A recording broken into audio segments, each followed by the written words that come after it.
The invincible army of the Mongols in the 13th century, the peoples and countries of the Eurasian continent experienced the overwhelming onslaught of a victorious Mongol army that swept all in its path.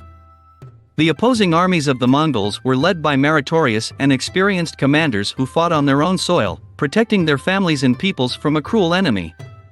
The Mongols fought far from their homeland, in unfamiliar terrain and unfamiliar climatic conditions, often outnumbering their opponents. However, they attacked and won, confident in their invincibility. Before we start, be sure to subscribe and click on the bell so you don't miss new videos. This is the channel Learning the World. Let's go! On the whole victorious way, Mongol warriors were confronted by armies of different countries and peoples, among which were warlike nomadic tribes and nations with great combat experience and well-armed armies. However, the indestructible Mongol whirlwind scattered them on the northern and western fringes of the Great Steppe, forced them to submit and stand under the banners of Genghis Khan and his descendants. The armies of the largest states of the Middle and Far East, which had numerical superiority by many times and the most advanced weaponry for their time, the states of Western Asia, Eastern and Central Europe also could not resist. The Mongol armies stopped only at the borders of the Holy Roman Empire, either because of fatigue and increased resistance, or because of intensified internal struggle for the throne of the Great Khan. Or maybe they took the Adriatic Sea as the limit, to which Genghis Khan bequeathed them. Very soon the glory of the victorious Mongol weapon began to surpass the limits of the lands they had reached, remaining for a long time in the memory of many generations of different peoples of Eurasia. Tactics of fire and strike. Originally, the Mongol conquerors were thought to be descendants of Hel, an instrument of God's providence to punish unwise humanity. The first judgments of Europeans about Mongol warriors, based on hearsay, were neither complete nor reliable. The Holy Roman Emperor Frederick II claimed that the Mongols knew no garments other than ox, donkey, and horse skins, and that they had no weapons other than crude, badly worked iron plates. At the same time, however, he noted that the Mongols were efficient shooters and might become even more dangerous after rearmament with European weapons. More precise information about the armament and military skills of Mongol warriors can be found in the writings of Del Plano Carpini and Rubric, who were envoys of the Pope and the French king to the court of the Mongol Khans in the mid-13th century. The attention of Europeans was drawn to weapons and protective armor, as well as military organization and tactical methods of warfare. The Venetian merchant Polo, who served as an official at the court of the Yuan Emperor, also has some information about the Mongols' military affairs. The most complete events of military history at the time of the formation of the Mongol Empire are covered in the Mongol Hidden Legend and the Chinese Chronicle of the Yuan Shur dynasty. In addition, there are Arabic, Persian, and Old Russian written sources. According to the eminent Orientalist Rurik, Mongol warriors were well-armed horsemen with a diverse array of ranged, close combat and defensive weapons, and the combination of fire and strike was characteristic of Mongol equestrian tactics.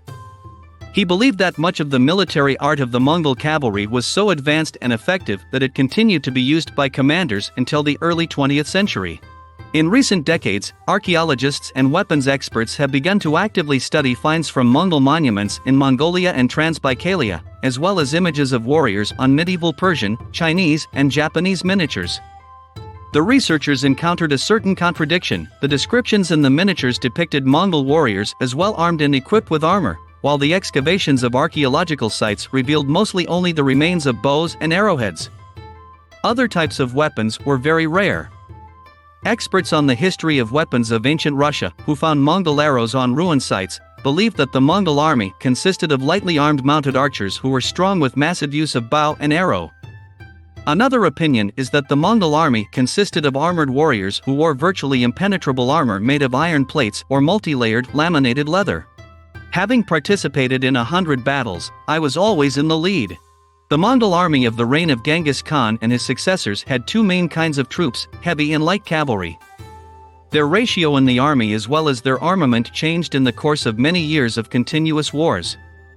The heavily armed cavalry included the most select parts of the Mongol army, including the Khan's guards, formed from the Mongol tribes who had proven their loyalty to Genghis Khan. However, the bulk of the army was still made up of lightly armed horsemen. The great role of the latter is evidenced by the very nature of the Mongol military art, based on the tactics of massed bombardment of the enemy. These warriors could also lava attack the enemy in close combat, pursue during retreat and flee. As the Mongol state expanded, auxiliary detachments of infantry and siege units, armed with pack and heavy siege weapons, were formed from the subject tribes and peoples accustomed to the conditions of foot combat and fortress warfare. The Mongols used the achievements of sedentary peoples, primarily the Chinese, in military technology for siege and storming fortresses for other purposes, pioneering the use of stone-throwing machines for field combat. Chinese, Jurchens, and natives of Muslim countries of the Middle East were widely employed as artillerymen in the Mongol army. The Mongol army also had an intendant service, special detachments to ensure the passage of troops and the laying of roads. Special attention was paid to reconnaissance and disinformation of the enemy. The structure of the Mongolian army was traditional for nomads of Central Asia. According to the Asian decimal system of division of troops and people, the army was divided into tens, hundreds, thousands and tumen, 10,000 units, as well as into wings and the center. Every able-bodied man was assigned to a particular detachment and was obliged to report to the place of assembly at the first notice, fully equipped, with food for several days. At the head of the entire army was the Khan, who was the head of state and supreme commander-in-chief of the armed forces of the Mongol Empire. However, many important matters, including plans for future wars, were discussed and outlined at the Kurultai, a gathering of warlords presided over by the Khan. In the case of the death of the latter, the Kurultai elected and proclaimed a new Khan from the members of the ruling Golden Borjigin family, descendants of Genghis Khan. The Mongols had an important role in their military successes due to a well-thought-out selection of commanders. Although the highest positions in the empire were held by the sons of Genghis Khan, the most capable and experienced commanders were appointed as commanders of the troops. Some of them had fought on the side of Genghis Khan's opponents in the past, but then switched to the side of the founder of the empire, believing in his invincibility. The warlords included representatives of different tribes, not only Mongols, and came not only from the nobility, but also from the rank-and-file nomads. Genghis Khan himself often said, "I treat my soldiers as brothers. Participating in 100 battles, I was always ahead." However, in the memory of contemporaries there is much more preserved cruel measures of punishment to which he and his commanders subjected their soldiers to maintain strict military discipline. The soldiers of each unit were bound by a round robin, responsible with their lives for the cowardice and flight from the battlefield of their comrades in arms. These measures were not new to the nomadic world, but in the time of Genghis Khan they were observed with particular rigor. Everyone was killed without mercy. Before launching military operations against a country, the Mongol warlords tried to learn as much as possible about it in order to identify the weaknesses and internal contradictions of the state and use them to their advantage. This information was gathered by diplomats, merchants, or spies. Such purposeful preparation contributed to the ultimate success of the military campaign. Military actions began, as a rule, in several directions at once in a roundup manner, which did not allow the enemy to come to his senses and organize a united defense. The Mongolian horse armies penetrated far inland, ruining everything in their way, breaking communications, ways of approach of troops and equipment delivery. The enemy had suffered heavy losses even before the army engaged in a decisive battle.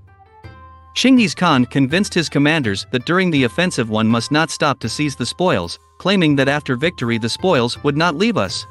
Due to the high mobility of the vanguard of the Mongol army had a great advantage over the enemies. The main forces moved after the vanguard, which destroyed and suppressed all resistance, leaving only smoke and ash in the rear of the Mongol army. Neither mountains nor rivers could detain them. They learned how to easily force water obstacles, using air-inflated wineskins for crossing. The basis of the offensive strategy of the Mongols was the destruction of the enemy's manpower. They assembled their forces into a powerful single fist to attack as large a force as possible before the start of a major battle. The main tactical technique was to attack the enemy in a scattered formation and fire on him en masse in order to inflict as much damage as possible without heavy losses of their warriors. The Mongol commanders tried to attack first with units formed from the subordinated tribes. The Mongols sought to decide the outcome of the battle at the shelling stage. Observers did not conceal that they were reluctant to engage in close combat, as losses among the Mongol warriors were inevitable. If the enemy held firm, they tried to provoke him to attack by pretending to flee. If the enemy retreated, the Mongols intensified the attack and tried to destroy as many enemy warriors as possible. The mounted battle was completed by a ramming attack of the armored cavalry, which swept away everything in its path. The enemy was pursued to complete defeat and destruction. The Mongols waged war with great fierceness. They were especially cruel to exterminate those who resisted most stubbornly. They killed everyone, not distinguishing old and small, beautiful and ugly, poor and rich, resisting and submissive, without any mercy. These measures were intended to instill fear into the population of the conquered country and to crush their will to resist. Many contemporaries who have experienced the military strength of the Mongols, followed by some historians of our time, see this unparalleled cruelty as the main reason for the military successes of the Mongol armies. However, such measures were not an invention of Genghis Khan, and his commanders' acts of mass terror were characteristic of warfare by many nomadic peoples. Only the scale of these wars was different, so the atrocities committed by Genghis Khan and his successors have remained in the history and memory of many peoples. It is possible to conclude that the basis of the military success of the Mongol armies was the high combat effectiveness and professionalism of the soldiers, the vast combat experience and talent of the commanders, the iron will and confidence in the victory of Genghis Khan himself and his successors, the rigid centralization of the military organization, and a fairly high for that time level of armament and equipment of the army. Without possessing any new weapons or tactical methods of mounted combat, the Mongols were able to perfect the traditional military art of nomads and used it with maximum efficiency. The strategy of warfare in the initial period of the Mongol Empire was also common to all nomadic states. Chinggis Khan proclaimed his primary task, quite traditional for the foreign policy of any nomadic state in Central Asia, to unite under his rule all the peoples living behind the felt walls, i.e. nomads.